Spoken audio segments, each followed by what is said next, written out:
দুবাইতে ট্রান্সগার্ড কোম্পানিতে খুব অল্প টাইমে ভিসা পাবেন, সেটি হচ্ছে যে কনস্ট্রাকশন হেল্পার। এটা খুব দ্রুত ভিসা পাবেন, এটা রেট তুলনামূলক হারে কম আছে। কনস্ট্রাকশন হেল্পারে যারা যাবেন এই দুবাইতে 800 হচ্ছে বেসিক, ওভারটাইম বাসস্থান আছে 8 ঘন্টা, খুব কম টাকায় যেতে পারবেন। দুবাইতে যারা যাবেন এটা সরাসরি ইন্টারভিউ ছাড়া ভিসা হবে, কিন্তু ভিসা হওয়ার পরে ট্রেনিং করতে হবে আপনাকে 15 দিন ট্রেনিং করার পরে আপনি যেতে পারবেন। সো এটা ভিসা হওয়ার পরে আপনার ট্রেনিংয়ের জন্য বাধ্যতামূলক 15 দিন।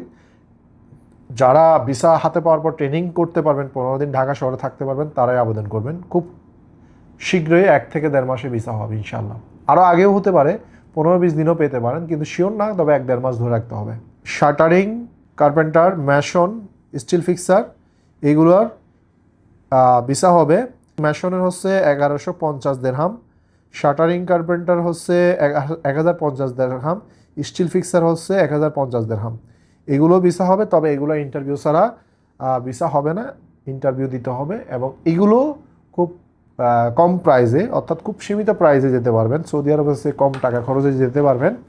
তো যারা দুবাইতে ট্রান্সগার্ড কোম্পানিতে যেতে চাচ্ছেন যেতে পারবেন। শুধুমাত্র কনস্ট্রাকশন হেল্পারের জন্য আপনার কোনো অভিজ্ঞতা লাগবে না, কিন্তু ভিসা হওয়ার পরে আপনাকে 15 দিন ট্রেনিং করতে হবে। কোম্পানির লোকরা আপনাকে ট্রেনিং করাবে, হেল্পারের যে কাজগুলো আছে সেই সমস্ত কাজগুলো এখান থেকে ট্রেনিং করাই আপনাদেরকে নেবে।